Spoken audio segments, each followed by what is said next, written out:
Hello viewers, গতকাল আমরা verb to হ্যাভের পাস্ট টেন্স হ্যাড দিয়ে আলোচনা করেছি। আজকে আমরা ভার্ব টু হ্যাভের ফিউচার ফর্ম শ্যাল হ্যাভ এবং উইল হ্যাভ এটা নিয়ে আলোচনা করব।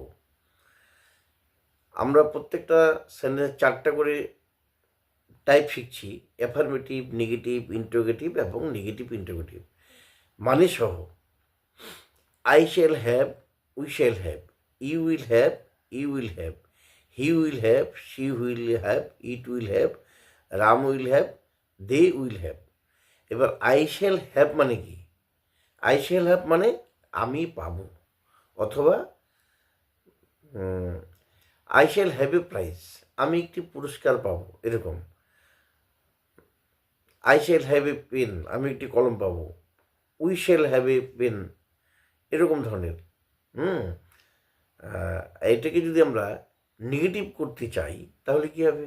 I shall not have, we shall not have, you will not have, you will not have, he will not have, she will not have, it will not have, Ram will not have, they will not have.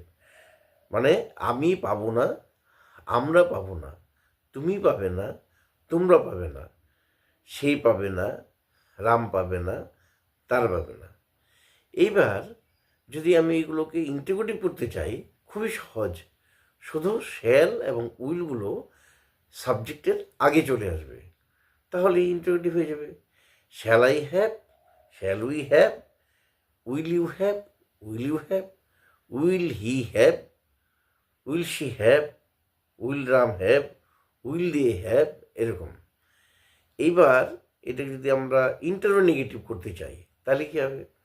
Shall I not have, shall we not have, will you not have, will you not have, will he not have, will she not have, will not Ram have, will they not have.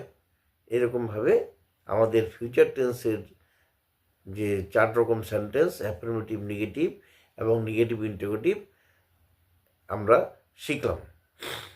এবার প্রতিদিনের মতো আমরা একটু করে spoken শিখব, এবং আগেরগুলো কিন্তু সবসময় রিভিশন দিতে হবে।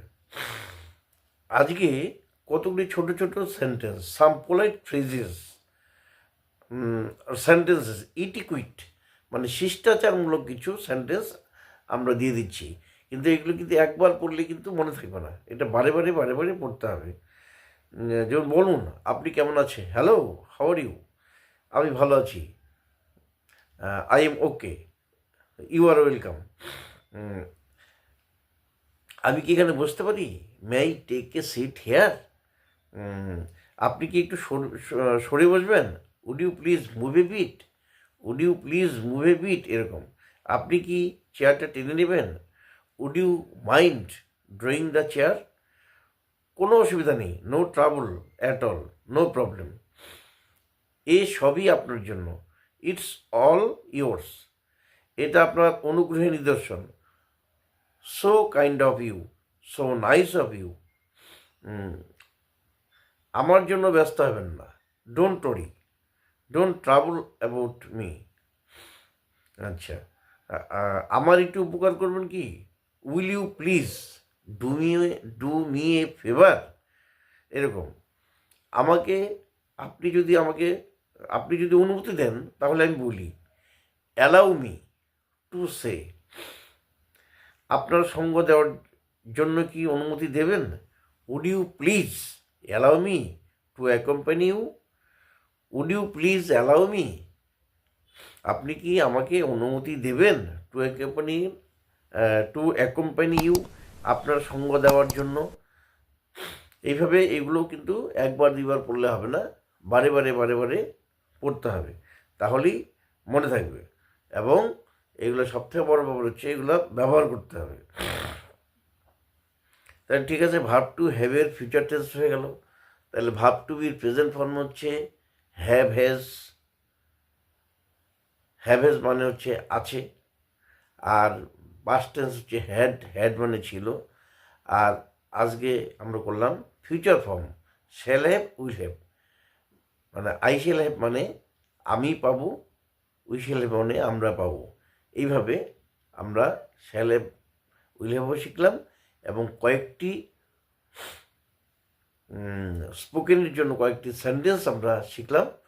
এবং স্পোকেনের যে সেন্টেন্সগুলো সেগুলো কিন্তু প্রতিদিন প্র্যাকটিস করতে হবে। আজকেরটা তো করবেই এবং পুরোনোগুলো কিন্তু সবসময় রিভিশন দিতে হবে।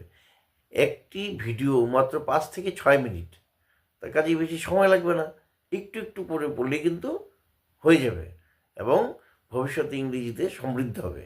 আমি কিন্তু এইভাবেই দিতে থাকবো, অল্প করে গ্রামাটিক্যাল কিছু ট্রান্সলেশন এবং হচ্ছে স্পোকেনের কিছু, এবং এইভাবে আমরা টেন্সের ভার্ব টু হ্যাভ শেষ হয়ে গেলে ভার্ব টু হ্যাভের নেগেটিভ ইন্টারগেটিভ ফর্ম দেব, দেওয়ার পরে টেন্সের বিষয়ে ট্রান্সলেশন দেব।